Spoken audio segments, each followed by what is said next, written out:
शमशान में अपनी पत्नी दीपा का अंतिम संस्कार करते हुए अजय बार बार भावुक हुआ जा रहा था। उसे समझ नहीं आ रहा था कि अब वो सारी जिंदगी अकेले कैसे गुजारेगा, कैसे वो अपनी 7 साल की बेटी सीमा की देखभाल करेगा। पिताजी, सभी कहते हैं कि माँ कभी नहीं आएगी, क्या ये सच है? हे ईश्वर, ये कैसी परीक्षा में आपने डाल दिया। हमसे क्या भूल हो गई जो आपने दीपा को अपने पास बुला लिया। अब मैं क्या जवाब दूं अपनी नन्ही सी बेटी के सवालों का। क्या हुआ पिताजी, आप कुछ बोलते क्यों नहीं? अजय तो तब सीमा के सवालों का जवाब दे पाता जब उसके पास उसके सवालों का जवाब होता। वो खामोश रहा, लेकिन खामोशी से पूरी जिंदगी तो नहीं चलाई जा सकती। सीमा अपनी माँ को हमेशा याद करती। एक बार सीमा को तेज बुखार हो गया। उस हालत में वो बार बार अपनी माँ को याद कर रही थी। पिताजी, माँ कब आएगी? बोले है ना, अगर वो नहीं आ सकती तो हम लोग ही चलिए ना उनके पास चलते हैं। मुझे माँ के बिना नींद नहीं आती है। सीमा की तबीयत बिगड़ती जा रही थी। डॉक्टर को बुलाया गया। डॉक्टर ने दवा तो दे दी, लेकिन इशारों इशारों में अजय को ये भी बताया कि सीमा को इमोशनल सपोर्ट की जरूरत है। सीमा की हालत और अपने दोस्तों की सलाह पर अजय ने अनु से दूसरी शादी कर ली। सीमा, मैं तुम्हारी माँ हूँ। पर मेरी माँ तो कहीं चली गई है। देखिए ना, मैं कितना रोती हूँ, वो आती ही नहीं। सीमा, ये तुम्हारी नई माँ है। ये तुम्हें बहुत प्यार करेंगी, बहुत। अजय ने बहुत उम्मीदों के साथ अनु से विवाह किया था। उसे लगता था कि अनु सीमा को माँ की तरह प्यार देगी तो वो धीरे धीरे दीपा को भूल जाएगी। अनु ने कुछ दिनों तक तो सीमा से प्यार का नाटक किया, लेकिन धीरे धीरे उसने अपने रंग दिखाने शुरू कर दिए। सीमा, ओ सीमा, जरा इधर तो आ। क्या हुआ नई माँ? अरे देख ना, मेरा सर दर्द से फटा जा रहा है। तू जरा ये सब्जियाँ काट देना। सब्जियाँ? पर मैंने तो ये कभी काटी नहीं है। अरे नहीं काटी तो अब काट ले। आखिर एक ना एक दिन तू जब अपने घर जाएगी तो वहाँ तो तुझे सब काम करना होगा ना। अपने घर? ये मेरा घर नहीं है क्या नई माँ? अनु ने सीमा की बात का कोई जवाब नहीं दिया, लेकिन सीमा की ये बात कि ये उसका घर नहीं है क्या, उसे चुभ गई। दूसरी ओर सीमा सब्जियां काटने लगी, लेकिन उसने पहले कभी सब्जी काटी नहीं थी, तो सब्जी काटते वक्त उसकी उंगली चाकू से लगकर कट गई। नहीं माँ, नहीं माँ। अरे क्या हुआ, इस तरह क्यों चीख रही हो? नहीं माँ, देखिए ना, सब्जी काटते हुए मेरी उंगली कट गई। तुम भी ना किसी काम की नहीं हो, एक काम भी ठीक से नहीं कर सकती। अब तुम्हारे पापा देखेंगे तो सारा दोष मुझे ही देंगे। मैं उन्हें कुछ नहीं बोलूंगी नहीं माँ। जब अजय घर में रहता तो अनु सीमा से दिखावे का प्यार करती, लेकिन जब वो ऑफिस चला जाता तो सीमा को तंग करने का सिलसिला शुरू हो जाता। साथ ही वो सीमा को धमकाती भी रहती कि अगर कुछ भी अपने पापा से कहा तो उससे बुरा कोई नहीं होगा। एक दिन अनु ने सीमा से चाय बनाने को कहा। सीमा चाय बनाकर अनु को दे ही रही थी कि सीमा के हाथ से गलती से चाय का कप गिर गया और घर की एक नई कालीन खराब हो गई। हे भगवान, इस लड़की ने तो सब कुछ बर्बाद करने का ठेका ले लिया है। कभी ये तोड़ती है, कभी वो फोड़ती है। रुक, मैं तुझे अभी बताती हूँ। अनु गुस्से में सीमा को एक थप्पड़ मारती है।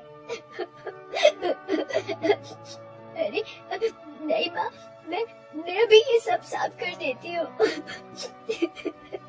हाँ तो मुंह क्या देख रही है, साफ कर। सीमा बहुत छोटी थी, लेकिन अनु को इससे कोई फर्क नहीं पड़ता था। वो उससे कोल्हू के बैल की तरह घर का काम करवाती, कभी कपड़े धोना तो कभी बर्तन मांजना तो कभी घर का झाड़ू पोछा। नन्ही सी जान और इतना काम। आखिरकार सीमा फिर से बहुत बीमार पड़ गई। उस दिन अजय ऑफिस के काम से शहर से बाहर गया हुआ था और अनु को खुली छूट मिल गई थी सीमा को परेशान करने की। क्या बात है महारानी, आज पूरा दिन सोए रहना है क्या?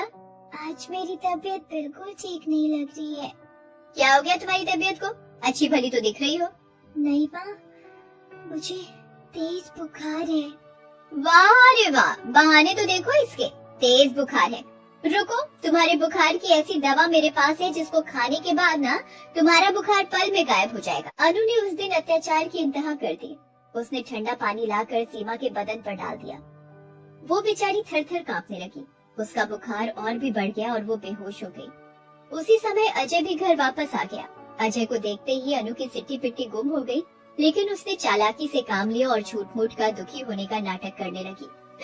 अरे अजय, देखो ना मेरी फूल सी बच्ची को क्या हो गया है, ये आंखें ही नहीं खोल रही। अगर इसे कुछ हो गया तो मैं भी अपनी जान दे दूंगी।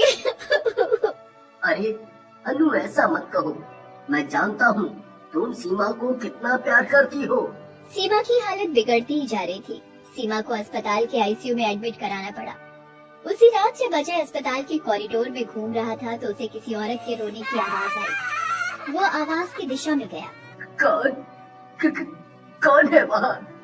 कौन रो रहा है? अजय उस औरत के पास गया, लेकिन जैसे ही उस औरत का चेहरा उसने देखा वो शॉक्ड रह गया। दीपा, तुम? अजय, मेरी बेटी मर जाएगी।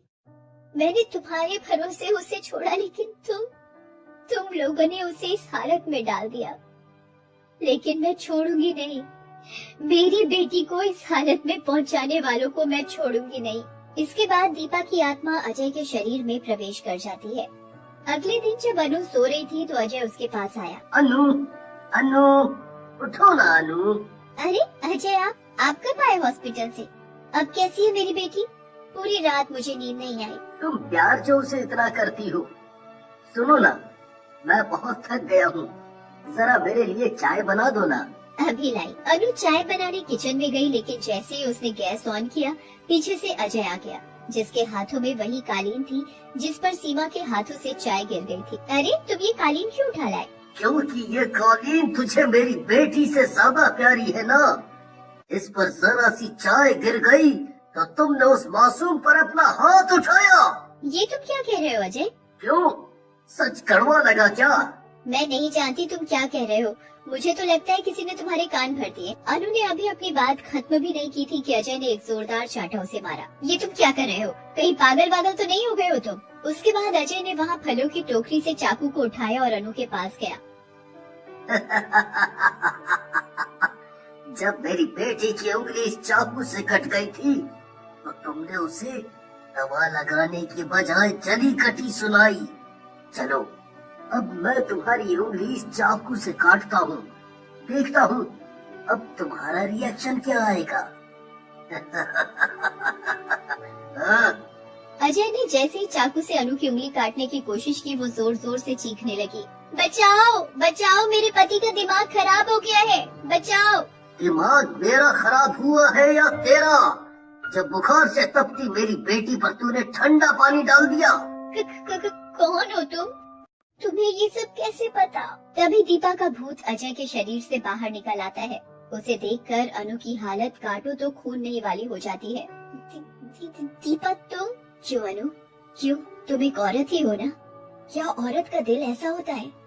ये माना कि सीमा ने तुम्हारी कोख से जन्म नहीं लिया है, लेकिन रिश्ते में तो वो तुम्हारी बेटी है ना, सौतेली बेटी ही सही। क्या सौतेले को जीने का हक नहीं?